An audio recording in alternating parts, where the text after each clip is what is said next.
kayak Pulau memang saya mengerti daerah sana luas. Baru agak memang agak sedikit setengah mati karena kita perlu menghayal lagi. Kemudian tidak kelompok di dalam satu kelompok ada dari desa-desa yang sebentar mau digambar itu. Jadi bukan persoalan hasil, yang penting pengertiannya. Kita sudah mengerti bahwa pembuatan peta itu seperti ini cukup saja. Nanti di lapangan kita mainkan suka-suka, mau 4 hari, 5 hari, silakan. Dan kalau di sini tidak bisa paksakan. Gitu. Jadi saya lihat hasil hari ini semua sudah mantap. Yang lebih mantap kelompok satu. Tapi kan yang jelas bukan itu intinya. Pengertiannya saja. Ya, intinya pengertian. Yang penting kita mengerti. Kemudian saya perlu ingatkan di sini. Pertama-tama sebelum kita memulai menggambar peta, pertama yang harus kita lakukan adalah kita menentukan bersama-sama arah mata angin. Itu pertama. Sudah ada standar bahwa untuk sebuah peta standar arah mata angin utara selalu di atas. Kapan kita sudah satu, pasti kalau kita di satu kita meskipun kita rame-rame kita sudah bisa tahu karena arah utara di atas sudah tahu kita mulai dari mana. Gitu. Kelihatan tadi saya perhatikan untuk memulai saja kita bingung mulai dari mana, di atas dulu, di bawah dulu. Gitu.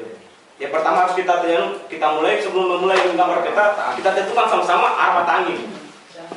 Arah utaranya dulu kita harus tentukan dari atas. Seperti demikian, itu dasar pertama. Yang kemudian jadi peta yang kita hasilkan hari ini baru sebatas peta desa yang menentukan tata letak desa tersebut, rumah-rumahnya di mana. Tapi kemudian ada yang kedua, peta sosial desa. Maksudnya peta sosial desa di sini adalah struktur sosial yang ada di desa tersebut. Contohnya adalah orang miskin letaknya di mana daerah orang miskin, di mana yang kaya, di mana yang sedang. Itu namanya peta sosial desa. Untuk kita bisa dapat mengambil usulan dari peta sini kan belum bisa kita ambil usulan karena kita tidak tahu mana yang miskin mana yang tidak. Sementara kita program PPM adalah mengentaskan kemiskinan. Itu dasarnya. Dasar untuk pengambilan sebuah gagasan untuk menghasilkan usulan kita berdasarkan pada peta sosial desa. Jadi peta ini sudah cocok betul. Jadi sisa kita tambahkan saja bahwa yang mungkin yang daerah sini miskin. Jadi untuk penentuan bahwa di daerah itu miskin atau di lokasi di rumah-rumah ini miskin, biasanya itu ditentukan dengan warna. Warna juga itu pun tergantung kesepakatan bersama di desa masing-masing. Bisa juga warna pelangi mungkin, suka-suka. Tergantung kesepakatan selama orang mengerti di desa itu bahwa yang untuk klasifikasi miskin warnanya seperti itu. Bagaimana? Itu. Contohnya adalah seperti begini. Jadi ini yang miskin, di sini warna kuning, yang setengah sedang, mungkin warna biru, yang kaya warna hijau. Karena tujuan utama PPM adalah untuk mengurangi atau mengentaskan kemiskinan. Jadi dari situ kan bisa kita usulkan, kita berpikir gagasan-gagasan apa yang akan lahir. Bagaimana kira-kira untuk mengurangi supaya ada kurang yang miskin-miskin ini supaya bisa meningkat kapasitas supaya akan meningkat menuju ke sedang. Itu kita punya misi sebenarnya. Intinya di situ. Jadi mungkin tadi dari peta sosial desa tersebut di situ semua jadi tergambarkan. Di sini pohon kelapa, di sini ada tukang batu. Dia menggambarkan semua struktur sosial yang ada di tempat itu. Ada pasir.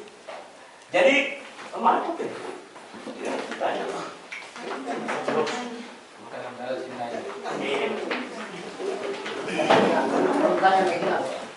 Jadi setelah jadi peta sosial desa tadi yang kita sama nih kurang lebih ini cuma sedikit penambahannya peta sosial. Dari peta sosial desa tadi akan lahir potensi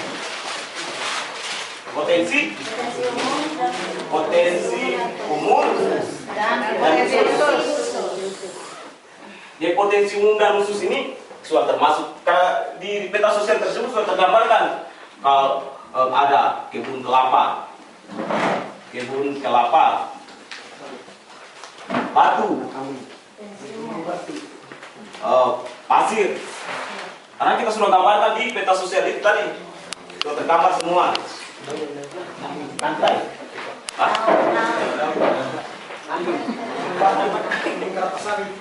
Jadi di peta sosial tadi, dari situ kita bisa timbul gagasan, kira-kira untuk meningkatkan kapasitasnya orang yang miskin di sini, apa yang kita lakukan? Karena mungkin kan kita lihat situ mata pencariannya dia nelayan, contohnya. Tapi karena dia mau pergi ke laut, dia butuh naik hutan, jalan di batu-batu, segala macam, setengah mati untuk dia ke laut, untuk meningkatkan kapasitasnya. Jadikan perahu. Apa kira-kira yang kita bikin? Rapat contohnya.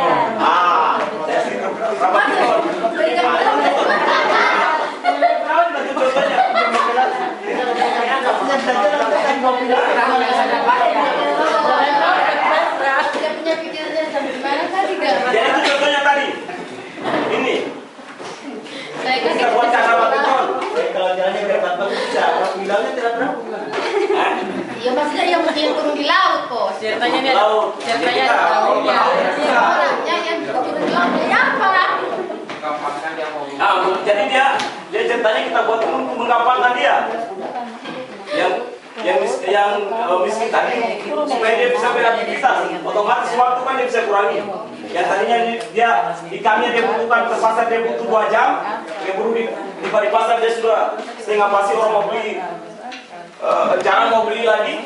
Mungkin dengan adanya rencana jalan setapak tadi dia butuh waktu sisa 30 menit. 30 menit sekarang saya pakai serba. Otomatis secara tidak langsung pasti dia akan meningkat, dia punya sedikit demi sedikit.